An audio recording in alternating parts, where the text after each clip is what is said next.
देखिए हम क्या बात भी कर रहे थे कि बलोच लड़ा के चुप बैठने वाले तो हैं नहीं, वो भी पलटकर कुछ ना कुछ बार जरूर करेंगे। तो इस तरह की खबरें भी आ रही है लगातार कि बलूचिस्तान में पाकिस्तान की फौज को भी जान बचाना मुश्किल होता जा रहा है, क्योंकि पाकिस्तान इधर उनके लोगों को पकड़ रहा है, किडनैप कर रहा है, मार रहा है, तो वो भी रिटेलिएट कर रहे हैं। बलूच विद्रोहियों ने पाकिस्तान की फौज पर हमले तेज कर दिए हैं। बलूच विद्रोहियों के अटैक्स लगातार हो रहे हैं पाकिस्तान की फौज पर।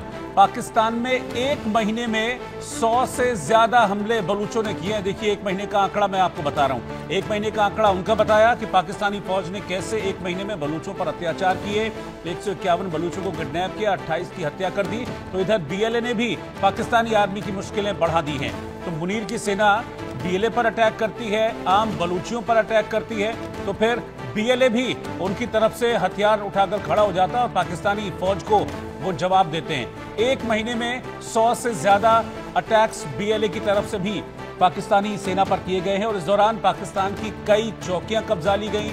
कई शहर पाकिस्तान के ऐसे हैं वहां पर बलूचिस्तान में जहां की पुलिस को उन्होंने भगा दिया है, जहां आर्मी की चौकियां थी वो उनको खाली करा लिया है। वहां की सरकारी इमारतों पर बलूचों ने कब्जे कर लिए, क्योंकि उनका ये कहना है कि ये हमारा देश है, ये हमारी प्रॉपर्टी है और इसमें पाकिस्तान का ना झंडा रहने देंगे, ना पाकिस्तान की फौज को हम यहाँ पर रहने देंगे।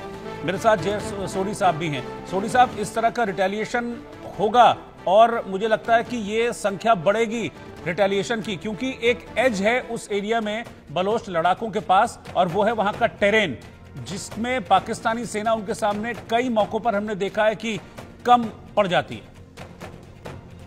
रोहित जी, देखिए आज पाकिस्तानी हुकूमत और पाकिस्तानी सेना के लिए जो तीन सबसे बड़ी चुनौतियां वो आई से शुरू होती हैं, इंडिया, इंसर्जेंसी और इमरान खान।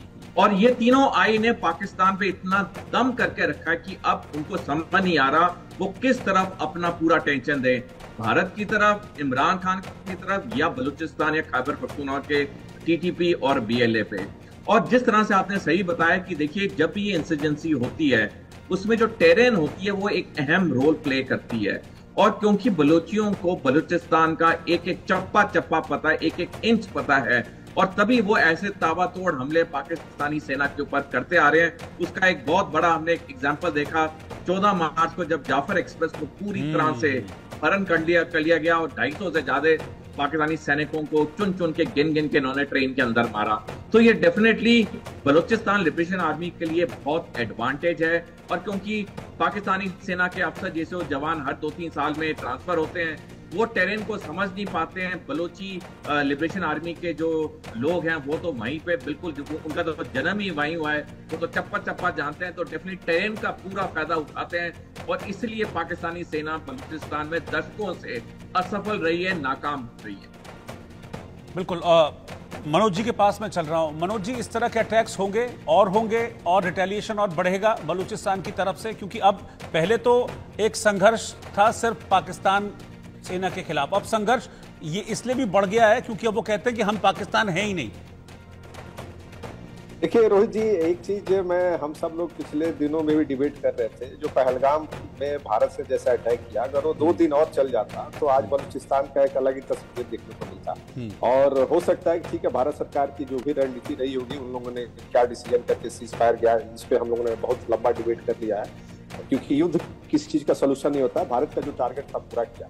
और आप देख सकते हैं कि बलूचिस्तान में जिस तरीके की वहाँ की जो सिविल सोसाइटी, और देखिए कोई भी वहाँ का पॉपुलेशन, अगर पूरे पाकिस्तान का पॉपुलेशन देख लीजिए 24 करोड़ है, और 24 करोड़ पॉपुलेशन में लगभग अभी जो 44% ये लोग एरिया बताता है बलूचिस्तान का, क्योंकि अभी रिसेंटली न्यूज निकल के 64% है। तो आप समझ सकते हैं कि ज्योग्राफिकली कितना बड़ा प्रांत है। और रही बात वहाँ नेचुरल रिसोर्सेज की, तो सबसे ज्यादा गोल्ड है, यूरेनियम है, नेचुरल गैसेज है। तो ये पाकिस्तान को पता है कि आज बलूचिस्तान अगर उसके हाथ से निकलेगी, आज उसी के रिसोर्सेज के आधार पर सारी चीजें पंजाब प्रांत में चल रही है। क्योंकि आप देख लीजिए चारों प्रांत में सबसे डेवलप जो स्टेट है उसका वो पंजाब ही है। वहाँ पे आर्मी है, वहाँ का इकोनॉमिक एक्टिविटी, एग्रीकल्चर सेक्टर वहीं पे है।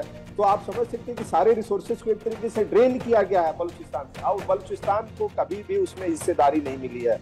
वहाँ पे आप देख सकते हैं पीने का पानी तक उनको नहीं मिल पाता है। वहाँ पे हेपेटाइटिस बी और सी का रेशियो इतना ज्यादा है कि वहाँ लगभग 15% इफेक्टेड लोग हैं वहाँ पे। तो चाहे वो हेल्थ के रूप से भी देख लीजिए और सामरिक दृष्टि से भी देख लीजिए, तो मुझे लगता है कि बलूचिस्तान का यही समय है। और जिस प्रकार की वहाँ पे रिवेलियन और निकल के आ रहा है, प्रकार से पाकिस्तान एट्रोसिटी कर रहे थे कि पाकिस्तान की मजबूरी है, क्योंकि उसको पता है कि अगर हम इसको इस तरीके से, अब देखिए अब बातचीत का कोई वहां पे रास्ता है नहीं, अब उसे अपने अत्याचार के माध्यम से ही कंट्रोल करना चाहते हैं। लेकिन आप समझ सकते हैं कि जहां की संख्या किसी भी देश के अगर जनमानस अगर एक हो जाए तो मुझे लगता है कि वहां पे कोई भी आर्मी काम नहीं कर सकती है। जी रोहित, ठीक है, बहुत बहुत शुक्रिया आप दोनों का साथ में जुड़ने के लिए, प्रोफेसर मनोज कुमार और कर्नल सोढी साथ में जुड़ने। और इस बीच एक ब्रेकिंग न्यूज ये है कि मीर यार बलूच ने बलूचिस्तान की आजादी का ऐलान कर दिया। उन्होंने कहा कि बलूचिस्तान अब पाकिस्तान का हिस्सा नहीं है, हम पाकिस्तान नहीं, हम बलोच हैं। ये मीर यार बलोच ने बाकायदा सोशल मीडिया पर पोस्ट करके इस बात की जानकारी दी है कि भारत समेत ग्लोबल समुदाय का समर्थन हमें चाहिए ताकि हम एक अलग बलूचिस्तान बना सकें और अलग देश में रह सकें। दुनिया को अब इस पर चुप नहीं रहना चाहिए। दरअसल उन्होंने मदद मांगी है, जिसका जिक्र मैं अभी कर भी रहा था कि बलोच मदद मांग रहे हैं। उन्होंने भी मदद मांगी है रेस्ट ऑफ द वर्ल्ड से कि हमें मदद करें और पाकिस्तान के जुल्म और सितम से हमें आजादी चाहिए।